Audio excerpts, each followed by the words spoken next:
ಬಸ್ನಲ್ಲಿ ದೊಡ್ಡಪ್ಪನಿಗೆ ಮಚ್ಚಿನಿಂದ ಹಲ್ಲೆ, ಠಾಣೆಗೆ ಶರಣಾದ ಆರೋಪಿಗಳು. ಹಳೆ ದ್ವೇಷದ ಹಿನ್ನೆಲೆಯಲ್ಲಿ ಯುವಕನೊಬ್ಬ ಬಸ್ನಲ್ಲಿ ಕುಳಿತಿದ್ದ ತನ್ನ ದೊಡ್ಡಪ್ಪನ ಮೇಲೆ ಸ್ನೇಹಿತನೊಂದಿಗೆ ಮಚ್ಚಿನಿಂದ ಹಲ್ಲೆ ನಡೆಸಿ ಕೊಲೆಗೆ ಯತ್ನಿಸಿರುವ ಘಟನೆ ನಗರದ ಬಸ್ ನಿಲ್ದಾಣದಲ್ಲಿ ಮಂಗಳವಾರ ಮಧ್ಯಾಹ್ನ ನಡೆದಿದೆ. ನಂತರ ಕನಕಪುರ ಟೌನ್ ಪೊಲೀಸ್ ಠಾಣೆಗೆ ಮಚ್ಚಿನ ಸಮೇತ ಬಂದು ಶರಣಾಗಿದ್ದಾರೆ. ಬಸ್ನೊಳಗೆ ಹಲ್ಲೆಗೊಳಗಾದ ಮಾರೇಗೌಡ ರಕ್ತದ ಮಡುವಿನಲ್ಲಿ ಬಿದ್ದಿರುವ ಹಾಗೂ ಆರೋಪಿಗಳು ಬಸ್ಸಿನಿಂದಿಳಿದು ಮಚ್ಚಿನೊಂದಿಗೆ ಹೋಗುವ ವಿಡಿಯೋಗಳು ಸಾಮಾಜಿಕ ಜಾಲತಾಣ ವಾಟ್ಸಪ್ನಲ್ಲಿ ಹರಿದಾಡುತ್ತಿವೆ. ತಾಲೂಕಿನ ಇರಲ್ಪೋಡ್ ಪಕ್ಕದ ದಿಂಬದಹಳ್ಳಿ ಗ್ರಾಮದ 52 ವರ್ಷದ ಮಾರೇಗೌಡ ಹಲ್ಲೆಗೊಳಗಾದ ವ್ಯಕ್ತಿ. ಆತನ ಸಹೋದರನ ಮಗ 30 ವರ್ಷದ ಆದಿತ್ಯ ಹಾಗೂ ಬೆಂಗಳೂರಿನ ಬನಶಂಕರಿಯ 19 ವರ್ಷದ ಸಲ್ಮಾನ್ ಕೊಲೆಗೆ ಯತ್ನಿಸಿದ ಆರೋಪಿಗಳು. ಗಂಭೀರವಾಗಿ ಗಾಯಗೊಂಡಿರುವ ಮಾರೇಗೌಡರಿಗೆ ಸ್ಥಳೀಯ ಆಸ್ಪತ್ರೆಯಲ್ಲಿ ಚಿಕಿತ್ಸೆ ನೀಡಿ ಹೆಚ್ಚಿನ ಚಿಕಿತ್ಸೆಗಾಗಿ ಬೆಂಗಳೂರಿನ ವಿಕ್ಟೋರಿಯಾ ಆಸ್ಪತ್ರೆಗೆ ಸ್ಥಳಾಂತರಿಸಲಾಗಿದೆ.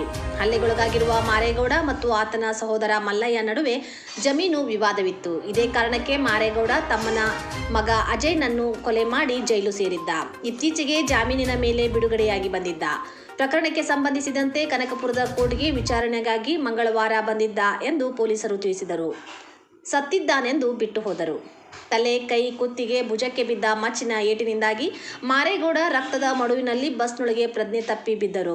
ಕೈಕಾಲು ಆಡಿಸದೆ ಬಿದ್ದಿದ್ದ ಮಾರೇಗೌಡ ಸತ್ತಿದ್ದಾನೆ ಎಂದು ಕಂಡು ಆರೋಪಿಗಳಿಬ್ಬರು ಬಸ್ಸಿನಿಂದ ಕೆಳಗಿಳಿದರು. ಅರೆ ಕ್ಷಣದಲ್ಲಿ ನಡೆದ ಕೃತ್ಯದಿಂದ ಬೆಚ್ಚಿ ಬಿದ್ದ ನಿಲ್ದಾಣದ ಏನಾಯಿತು ಎಂದು ಬಸ್ನತ್ತ ನೋಡಲು ಬಂದರು. ಆಗ ಆರೋಪಿಗಳು, ಏನಿಲ್ಲ, ಅವನನ್ನು ಮುಗಿಸಿದ್ದೇನೆ, ನೀವ್ಯಾರೂ ಬರಬೇಕಿಲ್ಲ, ನಾವೇ ಪೊಲೀಸ್ ಠಾಣೆಗೆ ಹೋಗಿ ಶರಣಾಗುತ್ತೇವೆ ಎಂದು ಜನರಿಗೆ ಹೇಳುತ್ತಾ ಮಚ್ಚಿಗೆ ಅಂಟಿದ್ದ ರಕ್ತವನ್ನು ನೆಲಕ್ಕೆ ಒರೆಸಿ ಠಾಣೆಯತ್ತ ಹೋದರು.